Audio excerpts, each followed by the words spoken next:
मूसा पुराने नियम में सबसे मुख्य पात्रों में से एक है, जबकि अब्राहम को विश्वासियों का पिता और उसके लोगों के लिए परमेश्वर की बिना शर्त वाली अनुग्रह की वाचा का प्राप्तकर्ता कहा जाता है। मूसा परमेश्वर के लोगों के लिए छुटकारा लाने के लिए चुना गया व्यक्ति था। मूसा को पुरानी वाचा के मध्यस्थक के रूप में भी जाना जाता है और उसे सामान्य रूप से व्यवस्था को प्रदान करने वाले के रूप में भी उद्धृत किया जाता है। अंत में मूसा पंचग्रंथ का मुख्य लेखक है, जो कि संपूर्ण बाइबल के लिए नींव की पुस्तकों के रूप में कार्य करती है। पुराने नियम में मूसा की भूमिका नए नियम में यीशु की भूमिका की छाया और प्रकार है। इस कारण उसका जीवन निश्चित रूप से जांच किए जाने योग्य है। निर्गमन की पुस्तक के आरंभिक अध्यायों में हम सबसे पहले मूसा से मिलते हैं। अध्याय 1 में हम पाते हैं कि कुलपति यूसुफ ने अपने परिवार को बड़े अकाल से बचाया और उन्हें गोशेन मिस्र की भूमि में बसने दिया, जहां अब्राहम के वंश की कई पीढ़ियां शांति के साथ वास करती रहीं, जब तक मिस्र में एक नया शासक फिरौन नहीं आ गया,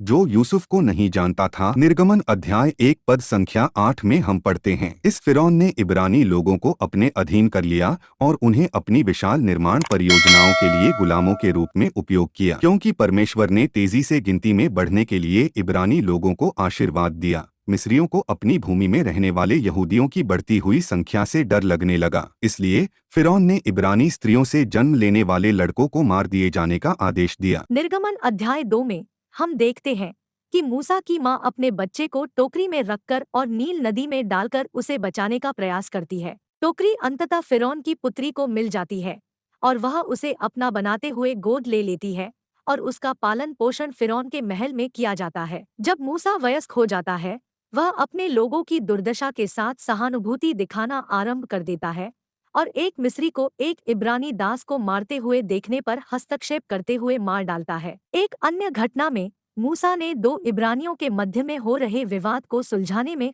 हस्तक्षेप करने का प्रयास किया, परंतु इब्रानियों में से एक ने मूसा को फटकार लगाते हुए और व्यंग्यात्मक टिप्पणी करते हुए कहा कि जिस भांति तूने मिस्री को घात किया, क्या उसी भांति तू मुझे भी घात करना चाहता है। यह जानते हुए कि उसकी आपराधिक गतिविधि सार्वजनिक हो गई है, मूसा मिद्यान की भूमि पर भाग गया, जहां उसने फिर से हस्तक्षेप किया। इस बार यित्रो की पुत्रियों को कुछ लुटेरों से बचाया। कृतज्ञता में यित्रो, जिसे रुएल भी कहा जाता है, ने अपनी पुत्री सिप्पोरा को विवाह में मूसा को दे दिया। मूसा लगभग 40 वर्षों तक मिद्यान में रहा। मूसा के जीवन की अगली मुख्य घटना परमेश्वर के साथ जलती हुई झाड़ी में मुलाकात करने में पाई जाती है। निर्गमन अध्याय 3 और 4 में, जहां परमेश्वर ने मूसा को उसके लोगों का उद्धारकर्ता होने के लिए कहा, अपने आरंभिक बहानों को बनाने और बिल्कुल सीधे तरीके से मना करने के पश्चात भी कि परमेश्वर उसके स्थान पर किसी और को भेज दे, मूसा ने परमेश्वर की आज्ञा पालन करने में अपनी सहमति व्यक्त की। परमेश्वर ने हारून, मूसा के भाई, को उसके साथ भेजने का प्रतिज्ञा की। शेष कहानी एक बड़ी सीमा में परियों की कथा जैसी प्रतीत होती है।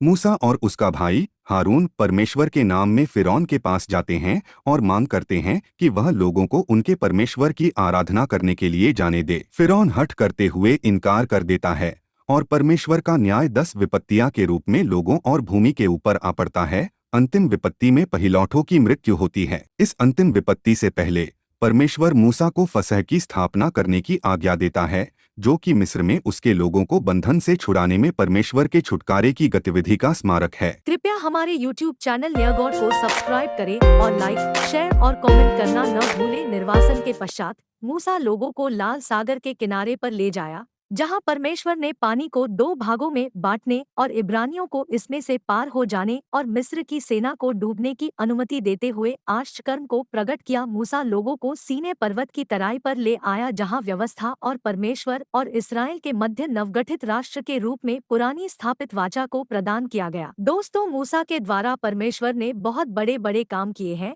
एक ही वीडियो सभी घटनाओं का वर्णन करना थोड़ा मुश्किल है, इसलिए आप सभी से अनुरोध किया जाता है कि मूसा की कहानी का दूसरा भाग जरूर देखें। धन्यवाद।